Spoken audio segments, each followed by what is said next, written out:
Well, Amiee, welcome to the Remarkable Retail Podcast here at CommerceNext. We're catching you just off the stage, but we'll get to that in a second.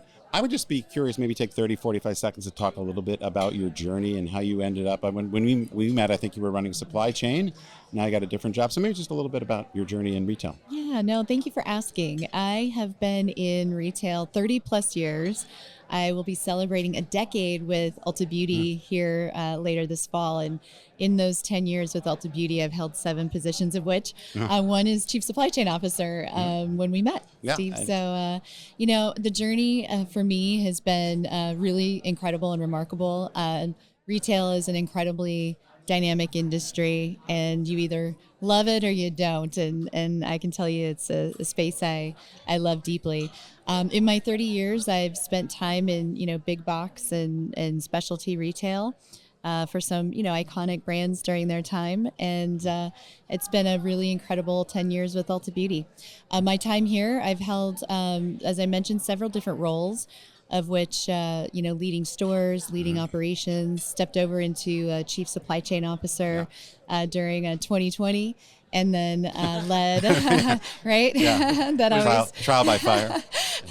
Exactly. No, I learned a whole lot, I would say, that year and during that experience. And then in 2024, I stepped over back into the Chief Store Operations Officer role. And then last year, had the honor of taking on the newly appointed role of Chief Retail Officer. And so that would be overall physical and digital combined, essentially? No, no? Chief Retail Officer, I like to say it's a two-sided business card. Everything, if you think about it, everything from real estate growth and development on where we choose to build stores, site selection, et cetera, all the way through store design, visual merchandising, into our stores with the experiences and the services that we deliver, store operations, services operations, brand education, services education, asset protection, aka loss prevention. You own LP too? That's do. exciting. Yes, That's exciting in your category. Yes, I would agree. And then eventing and experience along with the overall Omni guest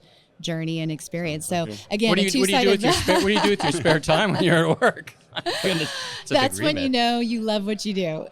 So I'd be curious, just before we kind of get into the heart of the matter here, with those different sort of roles, multiple retailers, but the different sort of roles, if you had to point out, like, what has that really taught you, or what does it allow you to bring to your current role? Yeah, as I look at my 30 years, if I may, I think about it in terms of chapters, kind of 3 primary chapters.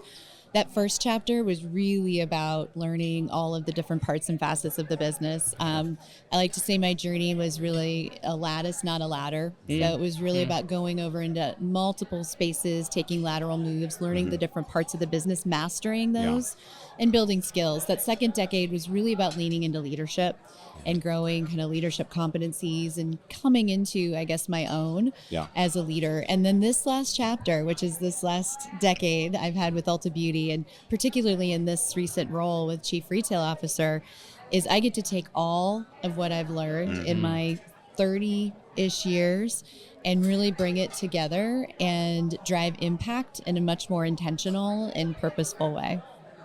We're here at CommerceNext. We're in the CommerceNext podcast studio. You just rolled off the stage.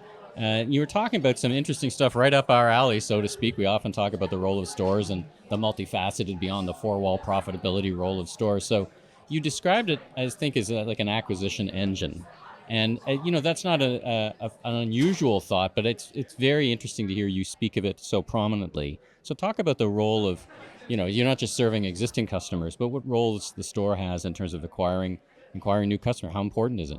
Oh, it's absolutely critical, and I think that is one of the things I would say that people have underestimated. I believe, with all of the advancement that's happening in this incredibly dynamic space, the level of change that's happening and the speed at which it's happening on the tech side, AI side, it's like nothing I've ever seen. But what I think people have underestimated is the power and the impact of the store experience and the physical store presence. And so when we think about stores, for us, stores are queen. We like to say stores are queen.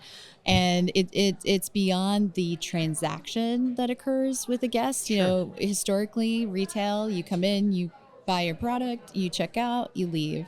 And you might have a nice engagement with an associate or a conversation along the way. For us, our stores are truly experiential hubs. They are where we bring beauty to life, beauty which is highly rooted in human connection, discovery, play. We like to say it's beautytainment. And our 60,000 associates bring that to life every single day for our incredible guests. And so, the stores serve a purpose of going well beyond the transaction and providing this differentiated experience that only we can deliver through our services, through our eventing, and certainly through the engagement of our associates. And then the other part that our store plays is through omni-channel. And our omni-channel guests are our best guests. And so we want the guests to engage in the digital aspects of the business as well as in store. And so we want them to do both. And so our stores act as a hub as well for omni-channel fulfillment, ship from store, buy online, pick up in store, same day delivery. And so not only are our stores representing this highly experiential moment where we bring beauty to life, but they are also serving to really fuel our e-com and digital growth. Now, you recently conducted a study, NielsenIQ, I think, about Gen Alpha and their thoughts around stores. That seems to connect to what you're saying about the role and purpose of, you started all this technology all around us, all this AI, but you found some interesting results. What did you learn? We did. I will tell you, I think we found ourselves a bit surprised, and we did the smart beauty research with NielsenIQ, and specifically on Gen Alpha. And you would think that the first true AI native generation, out of the crib. yes, would be highly engaged in purchasing through the digital channels. But what we found, surprisingly, is that those who engage at a higher rate through AI and technology are actually coming in at a higher rate to the stores to actually have the experience and purchase the product. In fact, 57% versus 36% opt to come into store of those who are highly engaged on the I wouldn't AI have expected side. that to hear that. No, very surprising. And we're going to talk about the role of AI a bit later in discovery, because I think it is transforming both the in-store discovery experience as well as online, because your first thought goes to online, right? Absolutely, especially with that generation. Although, I will say our 47 million members tell us every single day that stores are where they're choosing to come in and engage. 95% of our 47 million members are actually transacted this last year in a store, of which 75% are in-store exclusive shoppers. Yeah, I was fascinated by that stat. What do you think is behind that? I mean, I get that the category you're in is more sensory, more experiential, so tilt that compared to some other retailers, but exclusively in stores, I found really, really interesting. Do you have any theory as to why it's that kind of black and white? Yeah, I would say that the category itself lends itself to that high touch human connection. When you think about beauty product, AI and technology and engaging online will serve a purpose to educating you, potentially helping kind of serve things up, but you want to smell that fragrance. It's about the five senses. And when you come into our stores, your five senses are engaged almost immediately. Yeah. So it's, the smell, it's the feel, it's the sensation of the product, it's the conversation, and the knowledgeability and the expertise that our associates are then able to give. And of course, you can't get your hair done online, so we have Not yet, anyway. Or your brows, right? I Right. mean, we do a whole suite of services, from full hair salons to brows to makeup applications, skin analysis, and those are just things that you can't do in an app, and those are experiences that you can't get online. Let's talk about that, the intersection of AI. We've been talking about discovery and the associates. I had the opportunity to interview the president of IKEA last week, and we were talking about AI and his associates, and I said, he's very clear. It is a superpower for the associates. It can be the best thing. Don't worry. But every day they hear headlines that creates anxiety. These companies are proud to lay off people because of AI. But is part of your conversation is, we're going to have the best of AI and the best of you together. I think that's where you're heading. That synthesis, 1 + 1 = 3. Is that how you're thinking about it? Absolutely. And I know I shared a bit of that in the session we just had in the main stage, but it's not an either or. This is an and for our industry to continue to grow at scale and not just survive, but really thrive, it's got to be both. So how do you leverage, technology and let's face it, it's coming, it's happening, it's coming at a fast pace, but the AI and the technology that's happening around us and will continue to happen are really, it's not AI for the sake of AI. Yeah. We're really thoughtful about where we're engaging with AI and ensuring we're keeping the guest and the associate at the center of everything that we're doing and what we're deciding. If it doesn't benefit the associate or empower or supercharge them in some way, if it doesn't elevate the guest experience and remove friction for our guests, then we're really going to ask ourselves, why are we doing it, or why are we thinking about it? And some of that discovery is kind of out of your hands, right? Some of it's happening on platforms that people are walking into your stores, learning maybe the right things, maybe the wrong things about the product. How do you guys think about that? Is that another role for the associates? You may have read that. We've all been dealing with this for 30 years with the increasing transparency of information, right? People coming in more informed than they did 2 years ago. How do you think about that? Yeah, I think that's one of the things that the technology does, and will continue to do better, is serve you up with a variability or variation of all the things that are out there, and certainly, give you some aspect of knowledge and information. What you don't get from the technology, and what you can't get through engaging with the technology, is that associate that sees you standing in the skincare aisle. The tech is going to lost and confused whatever, and overwhelmed by choice potentially in the category, right? Absolutely. There's a lot of things happening in the beauty space, and there's a lot of incredible knowledge out there specific to products and trends and techniques. And our associates are trained and educated on all of them. And oh, by the way, you will not find bigger beauty enthusiasts than our 60,000 associates who are out there engaging with our guests every day. And so while you can look online, you can replenish and you can save, and the technology is going to know when you're running out, and it might alert you. What it's not going to do is see the look of confusion on your face when you've been served up too many things and you can't decide. Our associates see that, and they provide that level of expertise and an experience that they then can walk out with. So you and I have been, we met actually at a conference about, I think, 5 years ago or so. And if you go on the conference circuit, of course, we've been hearing about seamless, frictionless, omni-channel for years and years and years and years. Now that you have many, if not all of the components to try to create that, I call it harmonized experience, whatever we call it, it still seems like there are challenges there that, despite us wanting to do that and everybody agreeing it's a good thing to do, it still doesn't happen consistently. Where are you still experiencing those challenges, or maybe where you found something that you've been able to conquer over the last year or two? The omni-channel experience is increasingly important and critical. And right now, I would say there's still, just truthfully, transparently, right? I think even the consumer thinks that they're choosing a channel over the other, or they're opting into one area or the other. And I think we've done a really nice job of integrating that, particularly as I mentioned with our buy anywhere, fulfill anywhere capabilities, and our stores being so central to doing that. You don't have to choose. You can have it both ways. You can have it all ways.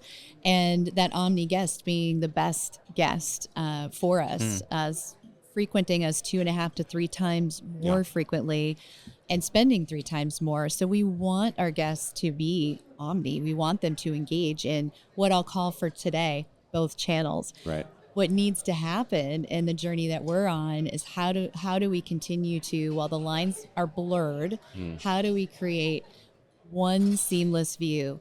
So no seam, blurred, but how do we even take the blur and make that completely unrecognizable, to where you don't know where nobody says I'm choosing to shop this channel or the other. It's just, I'm just shopping. I'm just experiencing. Right. I'm just behaving in a way Yeah, just shopping. that Yeah. blends it all together. Yeah, I used to say for a while that brands are horizontal to the customer, but so many retailers are vertical in the way they think about it. And that's, I think, been part of the challenge for I a would long agree. time. Yeah. So I want to talk about your new Times Square store. Well, coming soon, I guess. Tell us what that's about, the new flagship store that I guess is getting a lot of attention, and you shared some interesting facts on stage. What's that about? This is a location I'm very excited about. And as we think about the evolution of Ulta Beauty and what we consider to be next generation beautytainment, Beautytainment. beautytainment, I like yes, that. we like to call it beautytainment.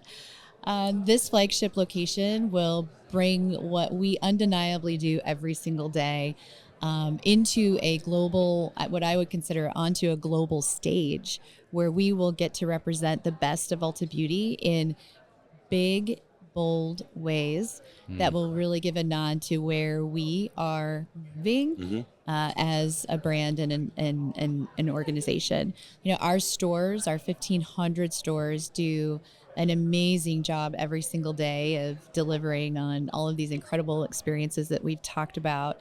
And of course, we serve, you know, all ages, all stages of life.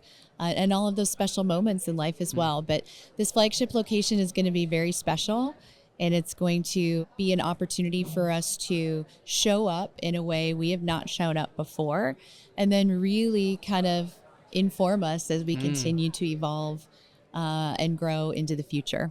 So could you share a couple, how much bigger will this store be than a typical Ulta store, and what will be some of the things? Are you able to talk about that? Not able to talk about that, Right. but what I will say, not at this moment anyway, Right. Steve, but what I will say is that, you know, on average, you know, our stores are about 10,000 square feet.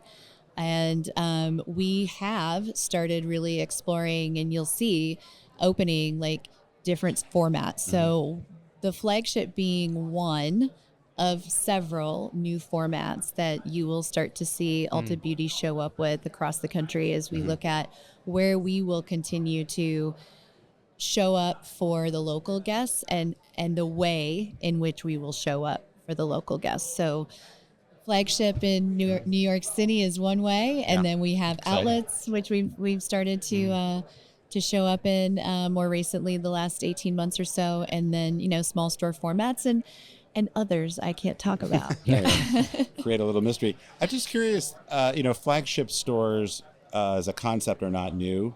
You know, here in New York, see quite a lot of them. How do you think about the ROI of that, or how did you and the rest of the management team convince everybody to get on board for what's a very large investment, I imagine? This flagship store represents, you know, the next, I guess, generation of Ulta Beauty. And there is, you know, I said it on the stage when, you know, you can, listen, we're all in the business of making money. So, you know, four-wall productivity continues to be critically important. How you get there is equally important. And so that all comes when we focus on the relationships, we focus on the experiences, when we focus on what it is and how we deliver for our guests every single day across our existing fleet, but certainly in this flagship location, it will be incredibly meaningful. And that is what drives loyalty, which, you know, we've talked about the criticality of loyalty. Sure. That's what provides an even deeper level of brand love. And that is what will continue to translate across the brand, across the country, and frankly permeate from this flagship store. This is a permeation of something that's happening here in New York, but it is going to impact, and our stores will feel it through the impact of this location. And in a lot of ways, that's priceless. Yeah.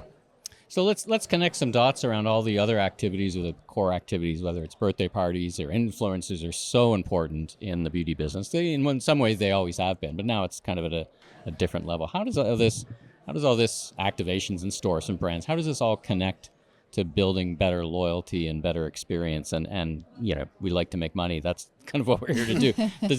Do you connect that all in some seamless way that makes sense, and you can, you know, where to put my last dollar of marketing dollar or in-store activation? You kind of are pointed in some direction with that? So eventing represents something really meaningful for us. We last year executed over 100,000 events across our 1,500 plus stores. This year we're tracking to do over 140,000 events.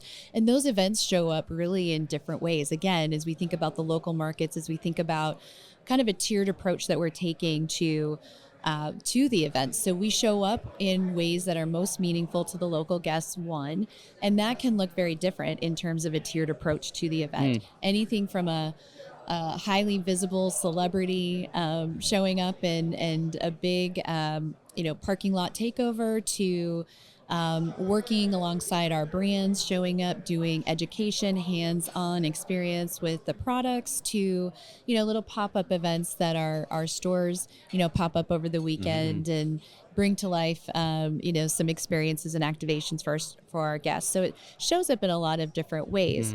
Eventing drives traffic. So eventing drives engagement with our guests. Eventing deepens loyalty.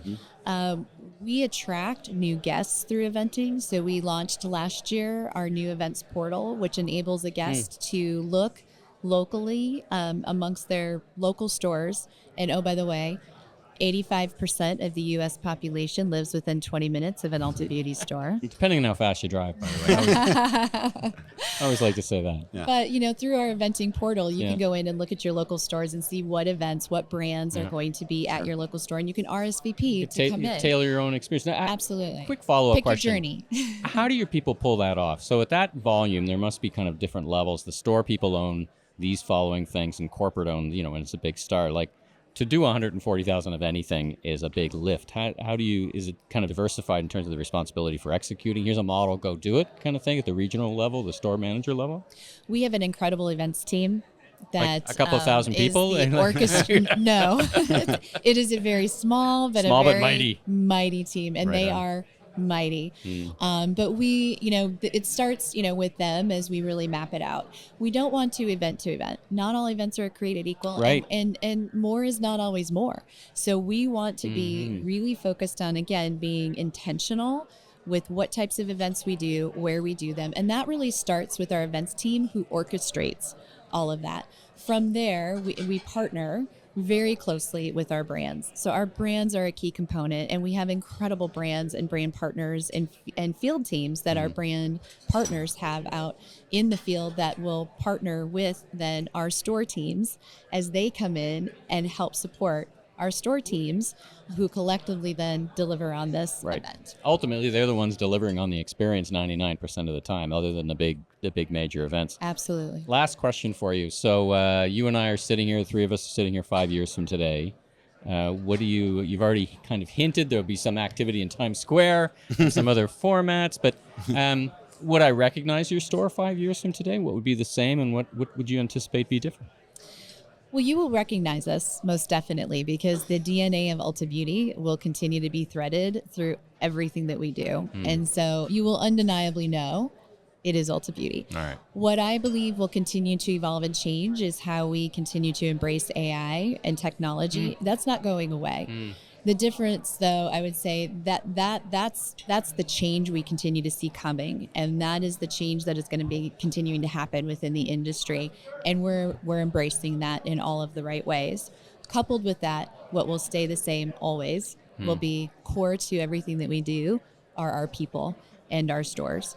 And so it's this blend, and you will see, as I described earlier, it will be this blend. It will be seamless in terms of the experience. You will have incredible experiences. You will know undeniably it's Ulta Beauty, and you will be shopping us, and you will not know or discern or care in some ways where that's happening or how that's happening, but it will be happening across all aspects of the business in stores and across digital. Well, your Gen Alpha study basically gives you a crystal ball, because they're young today, but they're going to be a big core shopper in 5 years from today, right? So you already know that they value store experience so much, and so it's not a big bet. Yeah. Listen, absolutely. It's been so great. Love talking about your business. It's so fascinating. Thanks so much for joining Steve and I here in the CommerceNext podcasting studio. It's great to the legendary pop-up studio. Wow. Pile of fun. Thanks so much for joining us. Congratulations. What a career. Congratulations on your success, and wish you much continued success. Thank you. Thank you both. Thank you so much for having me.